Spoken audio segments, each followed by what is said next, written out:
สบายดีเด้อป้าลุงมื้อนี้ก็ออกมานาอีกแล้วมาแป๊บเดียวก็ค่ำอีกแล้วสบายดีป้าลุงสบายดีได้ไหมอีว่าลุง คิดฮอดน้องดำออกมาหาเท่าดำเนาะแล้วสิมารีวิวกองเขาเลยกองเขาอันผลทำเนาะนั่นฮือมาอีกแล้วผลก็ได้กองใหญ่เติบอันคนปบผลรถเป็นยังนี่นะตีนบ่มีมันบืนอัน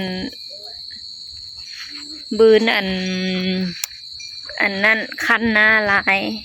ก็เลยเป็นแบบนี้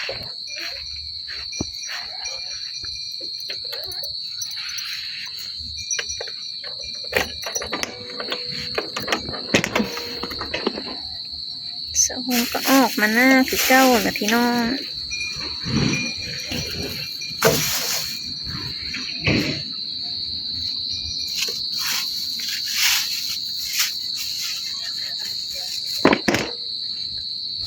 แม่ก็เป็นไข่เนาะพี่น้องเนาะขนเข่าตากฝนแล้วก็เป็นไข่นำกันเลยได้ยินว่าอยากบักทั่ว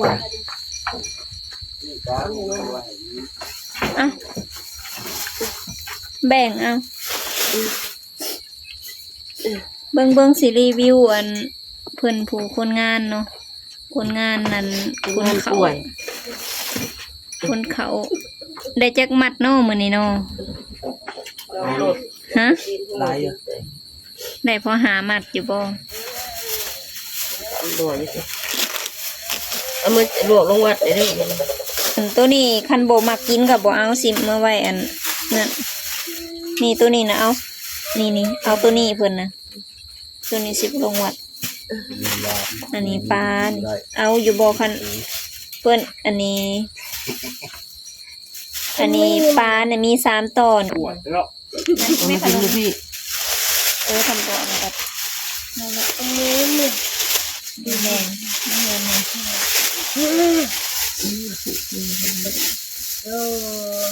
ดอกดำก็อยากเขาเย็นก็อยากลงวัดบ่ซื้อมาให้ดำเลยอันนี้ปลาลงวัดเป็นถั่วนะของคุณอาหารกินไหมดำเนี่ยเบิ่งแบ่งเมื่อคุณดำเลยแล้วก็เดียวของตะกี้ว่าบ่เอาเด็กมีอันอั่วนำนี่ใช่อันนี้เอาเวลาได้เอาไปเอาอย่างมันมี2อันนั้นก็แบ่งเอาบ่เราค้างลงวัดไม่ใส่ถั่วนี่มีจักอันเอาหนูได้มันเอาคนเดียวหรือ2คนนั้นก็ลวกเดินก็จะลวกลงเรามีแล้วเราอ่ะทำกินนะขนมให้บักดำกินเลยตัวนี้กินตัวนี้เอามือจะได้อันเราเห็ดช่องยากผู้ป้ากับตัวเดียวจ้ะเอาไปลูกพอได้มันแล้วเพนนะเพนอีกเด็ดจ้ะตอนเช้าเราก็มีกบมีปลาแล้วบ่เอามือลูกเพนช่องยากน้ำปลาเอาให้ข้าวกับอันนั้นคือจะกินยังค่ะมันจะปีกปลาอันนี้ปีกหัวปลากระชากปีกเดียวนะครับแย่เลยอ้วนอ้วนไปกระชากเลยขนมนะมึงสิกินจะแรงอ่ะคนคือมันจะมืกองใหญ่เท่านั้นค่ะบ่ได้อันมันแดดแล้วบ่ได้ออกตากบ่ค่ะมันแดดนะนี่ก็เสกกระดาษลงหากว่าอันปบพลว่านี่มันนี่บ่ได้โต๊ะกินได้หือๆแล้วมันเช้าเลยได้มันสิแล้วข้าวตากระชากเนี่ยแล้วเด้อ2 ถ้วยเด้อแล้วเราถั่วกินมันตำกินยังกับยังอันนี้หัวปลาปีกปลานะไว้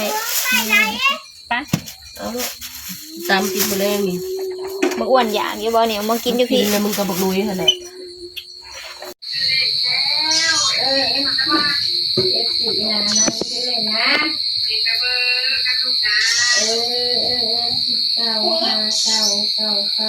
ฮอดบ้านแล้วตอนนี้ก็ได้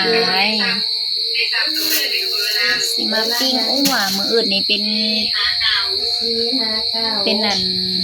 เฮ็ดผ้าขาวลงวัดเนาะถือจังหันก็มีปลาแห้งอ้วนป้า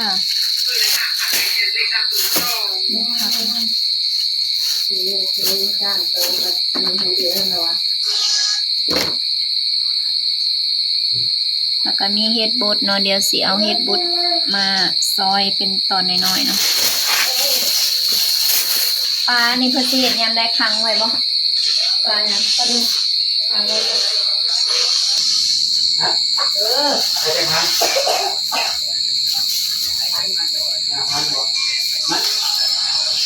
อันนี้ก็ปลา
มาที่ร้าน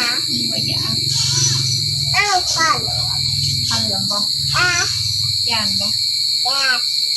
ย่านแห้งบ่ไปนอนไปไปนอนอยู่ห้องมันจังบ่เห็น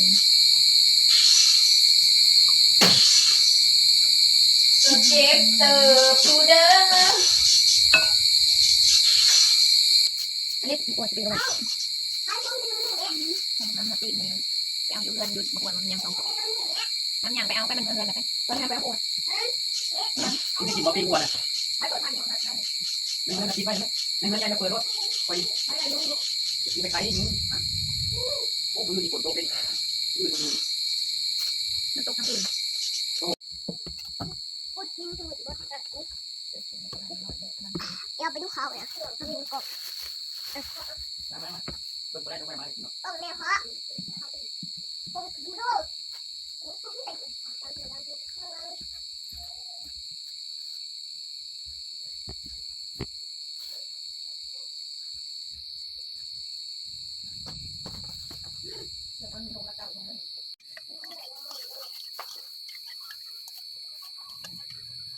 ดู เอาหน้าใหญ่เด็กมาถามกินน้ำตกลง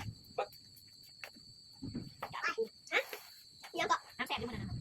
แต่ว่าห้าหนึ่งมันมีอันไล่กว่าหันเลยหันมันไม่ทะลุ พ่อคนอยากกินน้ำก็เดี๋ยวก็เมื่อกี้ผมใส่ปลาตอนเขาบีบตอนนั้นเขาบีบเขาเตะเขาบีบเขาอยากน้ำหมูอยากกินนะ มาที่รถกันเลย เขากินเขาแฉะอะไรล่ะน้ำหมดใครเห็นโอ้นี่ปอบปิ้วเมื่อพี่ครับแต่ โดยกระบวนเด้อข้าพ่อไปเบิ่งมาเบิ่งข้างในเบิ่งทับรถย้อนเงี้ยโซ่ เ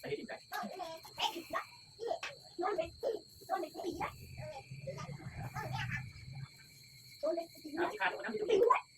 อันนั้นตัว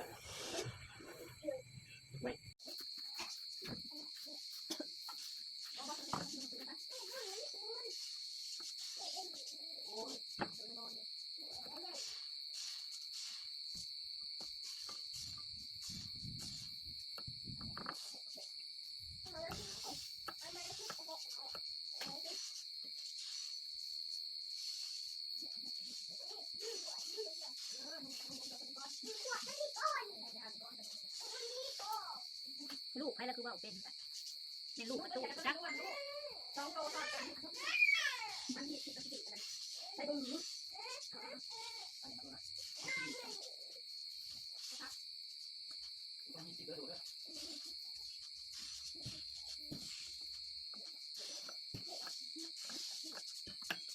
แม่ค่ะตอนนี้จุดแก้มาที่น้ำตาเหลืองเป็นตัวรักเป็นเรื่อง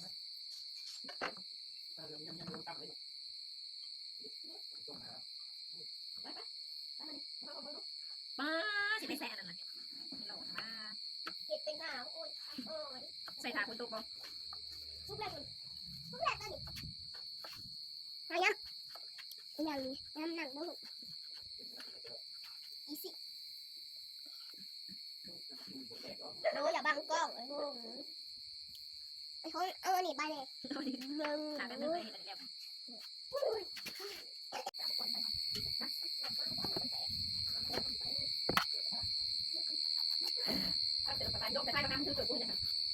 ซอยบางแล้วนางกันนะ